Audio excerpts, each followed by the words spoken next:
Hello students, welcome to MD chemistry. आज हम study करने वाले हैं हाइड्रोकार्बन्स 11th स्टैंडर्ड का, महाराष्ट्र स्टेट बोर्ड का। ये 15th नंबर का चैप्टर है। तो सबसे पहले हम जानेंगे हाइड्रोकार्बन क्या होता है। यहाँ पे हाइड्रो का मतलब होता है हाइड्रोजन। हाइड्रो का मतलब क्या होता है यहाँ पे हाइड्रोजन, और कार्बन का मतलब होता है कार्बन। कार्बन का मतलब होता है यहाँ पे कार्बन। सो जो भी कंपाउंड हाइड्रोजन और कार्बन से बनते हैं उन्हें हम हाइड्रोकार्बन कहते हैं। ये CH बॉन्ड वाली, उन्हें हम क्या कहते हैं, हाइड्रोकार्बन। सो सबसे पहले हम उसका क्लासिफिकेशन देखेंगे। बुक में सबसे पहले क्या दिया हुआ है, उसका क्लासिफिकेशन दिया हुआ है, तो उसके बारे में हम जरा स्टडी करते हैं। तो हाइड्रोकार्बन में सबसे पहले आते हैं दो टाइप्स। एक आता है ओपन चेन, दूसरा आता है साइक्लिक। ओपन चेन में क्या होता है, ये इस तरह का ओपन चेन, ये देखिए कार्बन कार्बन कार्बन कार्बन। और साइक्लिक में क्या होता है, इस साइकिल जैसा, देखिए ये कार्बन कार्बन और कार्बन, यहाँ पे कार्बन, और ये पूरा साइकिल जैसा ये यहाँ पे जुड़ जाता है एक दूसरे को। हम ये जानते हैं कि कार्बन की वैलेंसी होती है 4। यहाँ पे देखिए ये 4 बॉन्ड। अगर एक कार्बन दूसरे कार्बन से ज्वाइंट है तो आगे के बचे हुए जो 3 बॉन्ड है वो हाइड्रोजन से ज्वाइंट होते हैं। उसे हम क्या कहते हैं, हाइड्रोकार्बन कहते हैं। ठीक है। सो ओपन चेन में फिर से आते हैं 2 टाइप, और साइक्लिंग में भी आते हैं 2 टाइप।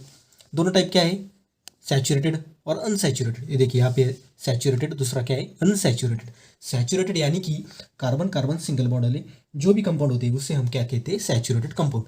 और अनसैचुरेटेड में क्या होता है, अनसैचुरेटेड कंपाउंड, यानी कि यहाँ पे आता है carbon carbon double bond, carbon carbon triple bond, इन्हें क्या कहते हैं हम, अनसैचुरेटेड कंपाउंड। साइक्लिक में भी वैसे ही, साइक्लिक में क्या है, सिर्फ साइकिल होती है। ये हो गया सैचुरेटेड, यहाँ पे क्या है, कार्बन कार्बन सिंगल बॉन्ड है। ठीक है। और इसमें अगर हम डबल बॉन्ड जोड़ देंगे इस तरह, या ट्रिपल बॉन्ड जोड़ देंगे इस तरह, तो इससे क्या कहा जाता है, इसे कहा जाता है अनसैचुरेटेड कंपाउंड। उसके बाद यहाँ पे ओपन चेन में सैचुरेटेड में टाइप से स्ट्रेट ब्रांच्ड, अनसैचुरेटेड में भी टाइप से स्ट्रेट एंड ब्रांच। स्ट्रेट में क्या होता है, ये देखिए यहाँ पे कार्बन कार्बन कार्बन, यहाँ पे क्या है, ऐसे एक ही लाइन में, यानी कि सीधी सीधी जो होता है, सीधा सीधा जो होता है स्ट्रेट। अगर ऐसी कोई जो चेन हो तो उसे क्या कहते हैं, स्ट्रेट चेन। और अगर यहाँ पे देखिए ब्रांच की तरह, यहाँ पे देखिए यहाँ पे एक कार्बन आ गया, ठीक है, तो इसे क्या कहते हैं, ब्रांच्ड, यानी कि पेड़ की जैसी शाखा, क्या क्या कहते हैं हम, फांदी, मराठी में हम इसे फांदी कहते हैं। पेड़ की अगर कोई शाखा इस तरह से हो तो उसे हम क्या कहते हैं, ब्रांच्ड चेन अल्कीन। ठीक है। अनसैचुरेटेड में भी वैसे, अनसैचुरेटेड के लिए क्या करना पड़ेगा, यहाँ पे कार्बन कार्बन डबल बॉन्ड दे दिया, ठीक है, यहाँ पे कार्बन कार्बन डबल बॉन्ड, इस तरह से स्ट्रेट चेन में जा रहा है तो उसे क्या कहते हैं, स्ट्रेट चेन अल्कीन। अल्कीन होगा तो अल्कीन, अल्कीन होगा तो अल्कीन। ठीक है। और ब्रांच्ड यानी क्या, यहाँ पे देखिए कार्बन कार्बन ट्रिपल बॉन्ड, ये हो गया ट्रिपल बॉन्ड, ये हो गया डबल बॉन्ड, और यहाँ पे हो गया ऐसे इस तरह से कार्बन, इस तरह से कार्बन। ठीक है। तो इसे क्या कहते हैं हम, इसे कहते हैं ब्रांच्ड अनसैचुरेटेड, ऊपर वाला। ठीक है। और साइक्लिक में क्या होता है, सैचुरेटेड के तो कोई टाइप नहीं पड़ते, लेकिन अनसैचुरेटेड के 2 टाइप्स पड़ते हैं। कौन से, एरोमेटिक और नॉन एरोमेटिक। अब यहाँ पे हम इतना डीप में नहीं देखेंगे एरोमेटिक और नॉन एरोमेटिक को, ये आपको आगे बुक में दिया हुआ है। एरोमेटिक यानी कि क्या, बस इतना चल लिया। एरोमेटिक जो होता है वो बहुत स्टेबल होता है, और नॉन एरोमेटिक जो है वो अनस्टेबल होता है। बस इतना आपके लिए सफिशियंट होगा। ठीक है। सो उसके बाद हम स्टडी करेंगे अल्कीन के बारे में। ठीक है। सबसे पहले अल्कीन की डेफिनेशन क्या है, aliphatic saturated hydrocarbon containing carbon carbon single bond. अब यहाँ पे सैचुरेटेड मैंने पहले आपको बता दिया, सैचुरेटेड क्या, कार्बन कार्बन सिंगल बॉन्ड वाले, उसे हम क्या कहते हैं, सैचुरेटेड कहते हैं। Hydrocarbon containing carbon carbon single bond, देखिए ये कार्बन कार्बन सिंगल बॉन्ड हो गए। ठीक है। तो इससे क्या कहते हैं हम, अल्केन। यहाँ पे सिर्फ हाइड्रोजन जोड़ दीजिए। ठीक है। यहाँ पे जोड़ दिया हाइड्रोजन। ठीक है। एक हो गया ए अल्केन, इस तरह से क्या हो गया, अल्केन। जहाँ पे 3 हाइड्रोजन, वहाँ पे 3 हाइड्रोजन, यहाँ पे 3 हाइड्रोजन जोड़ दिए, यहाँ पे 2, यहाँ पे 2, यहाँ पे 2, जो जो भी चाहे। ठीक है। उसके बाद हम जो देखेंगे जनरल फार्मूला क्या होता है उसका, CnH2n+2। अब यहाँ पे यन का मतलब क्या होता है, n is equal to the number of carbon atom, उसे क्या कहते हैं, number of carbon atom. For example जैसे कि Cn, if n is equal to 1 then C1H2 into 1+2, यानी क्या होगा, ये इसका स्ट्रक्चर होगा CH4। इसे क्या कहते हैं हम, इसे कहते हैं मीथेन। इसे क्या कहते हैं हम, मीथेन। जैसे कि आगे लेके लिया हमने n is equal to the 2, तो क्या हो गया, C2H2 इंटू 2+2, क्या हो गया, C2H6। इसे क्या कहते हैं हम, इसे कहते हैं हम इथेन। इसे क्या कहते हैं हम, इथेन। उसके बाद n इज इक्वल टू के लिया हमने, n इज इक्वल टू लिया 3, उसके बाद C3H 2 × 3 + 2 क्या हो गया, C3H8। इसे क्या कहते हैं हम, प्रोपेन। उनका स्ट्रक्चर किस तरह से होता है, उसे क्या कहते हैं, प्रोपेन। उनका स्ट्रक्चर ऐसे होता है, CH4 का स्ट्रक्चर ऐसे होता है। देखिए ये हो गया हमारा CH4। C2H6 यानी कि इथेन का स्ट्रक्चर किस तरह होता है, ये देखिए यहाँ पे इस तरह, यहाँ पे इस तरह, यहाँ पे इस तरह। ठीक है, ये क्या हो गया, ये हो गया हमारा इथेन का स्ट्रक्चर। उसके बाद में इस तरह से हम ethane, propane, methane, butane, carbon का N=4 अगर लिया तो वो बन जाता है ब्यूटेन। उसके बाद पेंटेन, हेक्सेन, हेप्टेन, ऑक्टेन, नोनेन और डिकेन। इस तरह से हम क्या करते हैं, इस तरह से उसके स्ट्रक्चर बन जाते हैं। ठीक है, इसके बाद हम अगले वाला टॉपिक देखेंगे। कौन सा टॉपिक, आइसोमेरिज्म। आइसोमेरिज्म जो बहुत इंपॉर्टेंट टॉपिक है अल्केन में से।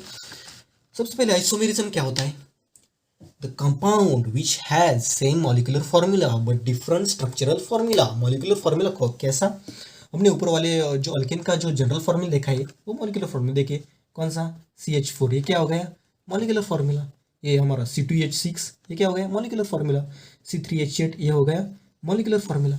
अब यहाँ पे हम अगर मीथेन का आइसोमर बनाने जाएंगे, देखिए वहाँ पे क्या है, same molecular formula but different structural formula. देखिए मीथेन का हम बनाना ट्राई करते हैं बनाने के लिए। देखिए ये क्या हो गया, उसका स्ट्रक्चरल फॉर्मूला। ठीक है, अब इसमें कोई चेंजेस करें तो दूसरा स्ट्रक्चर बनता है। अब मीथेन में कोई चेंजेस कर ही नहीं सकते हम, क्योंकि दूसरा कोई कार्बन भी नहीं है। अब इथेन में ट्राई करते हैं। ठीक है, इथेन में लिया, ये 2 कार्बन हो गए, यहाँ पे हाइड्रोजन, यहाँ पे हाइड्रोजन, यहाँ पे हाइड्रोजन, इस तरह से हमने हाइड्रोजन जोड़ दिए। इसमें भी क्या कर सकते हैं भाई, इसमें भी कुछ नहीं कर सकते, इसमें भी कोई चेंजेस हम नहीं कर सकते। ठीक है, तो इसमें भी कोई स्ट्रक्चरल आइसोमर ऐसा तो हो नहीं सकता। फिर कार्बन 3 कार्बन लिए हमने। ठीक है, उसमें हम करना चाहते हैं ऐसे। अब देखिए इसमें भी कुछ नहीं हो सकता, ये क्या करेंगे, यहाँ का हाइड्रोजन यहाँ जोड़ देंगे, सेम हो जाएगा, यहाँ का जोड़ देंगे, सेम हो जाएगा, यहाँ का बीच में जोड़ देंगे, फिर भी स्ट्रक्चर सेम ही हो जाएगा। अब इसके बाद आता है ब्यूटेन हमारा, उसके क्या C4H10 का स्ट्रक्चर। देखिए ये क्या हो गया, सेम सेम क्या हो गया, मॉलिक्यूलर फॉर्मूला हो गया। अब उसका स्ट्रक्चर में बना के आपको दिखाता हूँ। ठीक है, अब डिफरेंट टाइप के स्ट्रक्चर में बनाऊंगा यहाँ पे। ठीक है, ये हो गए 4 कार्बन, यहाँ पे आ गए हमारा हाइड्रोजन। ठीक है, यहाँ पे आ गए हमारे हाइड्रोजन, हो गया हाइड्रोजन, ये हमारा लास्ट वाला हाइड्रोजन। ठीक है, अब इसके मैं स्ट्रक्चर बनाऊंगा, इसे वैसे हम कहा जाता है, आगे मैं आपको सिखाऊंगा जब हमारा नॉमेनक्लेचर टॉपिक शुरू होगा, तो इसे वैसे तो कहा जाता है एन ब्यूटेन। ठीक है, एक स्ट्रेट लाइन है ना, एक सीधे लाइन में एन ब्यूटेन। आगे हम जानेंगे उसका डीप में से एन क्यों कहा जाता है और बाकी सब चीज़ें। दूसरा जो आइसोमर, दूसरा जो स्ट्रक्चर में इसका बनाऊंगा, देखिए 3 कार्बन मैंने स्ट्रेट लिए, उसके बाद यहाँ पे 1 कार्बन लिया मैंने, यहाँ पे 1 कार्बन लिया। ठीक है, तो ये क्या होगा, स्ट्रक्चर चेंज हो गया, यहाँ पे CH3 होगा, यहाँ पे CH3 होगा, यहाँ पे CH3 होगा। इसे क्या कहते हैं हम, ये देखिए यहाँ पे 2 CH3 जो है ना वो सेम आ गई है, तीसरा भी सेम है, लेकिन कुछ कुछ स्ट्रक्चर में वो नहीं आता है, इसलिए यहाँ पे 2 CH3 जो है वो सेम आ गए, इसलिए उसे क्या कहते हैं, आइसोब्यूटेन। या आप नाम पे मत जाओ, मैं आपको सिखाने वाला हूँ आइसोमेरिज्म, उसमें जाओ आप, नाम पे मत जाओ। ये स्ट्रक्चर दूसरा हो गया। यहाँ पे हाइड्रोजन आप काउंट कीजिए कितने हो गए, 3, 3 और 3 6। यहाँ पे कितने हो गए, यहाँ पे ज़्यादा हो गए क्या, नहीं, यहाँ पे हो गए 9 और 10। ये हो गए क्या, सेम क्या molecular formula, C4H10 same molecular formula, इसका भी। ठीक है, और एक स्ट्रक्चर इसका बन सकता है क्या, कोई नहीं बन सकता। ठीक है, अब मैं पेंटेन का दिखाऊंगा। पेंटेन के ऐसे 3 स्ट्रक्चर बनेंगे। C5 हमारा फॉर्मूला क्या था, C5 क्या, C5H12, C5H12। इसके बारे में देखिए, यहाँ पे आ गया CH3, 1 2 3 4 5 कार्बन हो गए, यहाँ पे CH3, ये इसमें क्या आएगा बीच में, CH2 CH2 CH2। ठीक है, ये एक हो गया। इसे क्या कहते हैं हम, ऊपर ही देखा हमने, इसे कहते हैं एन पेंटेन। ठीक है, ये बाद में आपको मैं बताऊंगा ये किससे कहते हैं। ठीक है, और उसका जो दूसरा स्ट्रक्चर देखें CH3, यहाँ पे C इस एक सीधी लाइन मैंने लिए, यहाँ पे एक CH3 जोड़ दिया मैंने, यहाँ पे CH2, यहाँ पे CH3 और यहाँ पे एक हाइड्रोजन। देखिए 2 CH3 क्या हो गए, सेम हो गए, इसे क्या कहते हैं हम, आइसोपेंटेन। ठीक है, आइसोपेंटेन। तब क्या कहते हैं, इसमें मत जाइए आप। अब देखिए ये हमारा क्या है, यहाँ पे मॉलिक्यूलर फॉर्मूला है, ये सेम हो गए, कार्बन हाइड्रोजन सेम हो गए, ठीक है, लेकिन उसका स्ट्रक्चर जो है वो बदल गया। और एक स्ट्रक्चर हम लिख सकते हैं इसका, लिख सकते हैं हम CH3, यहाँ पे C, यहाँ पे CH3, यहाँ पे भी CH3, और यहाँ पे भी क्या CH3। यहाँ पे कितने, 1 2 3 4 और 5 कार्बन हो गए। और हाइड्रोजन कितने, 3 6 9 और 12 हो गए, यानी कि क्या same molecular formula but different structural formula, ऐसे उसे कहा जाता है नियोपेंटेन। इसे क्या कहते हैं हम, नियोपेंटेन, ठीक है। तो इस तरह से हमने आज ये देखा। तो आने वाली वीडियो में हम पूरा चैप्टर देखेंगे, तो बने रहिए हमारे साथ।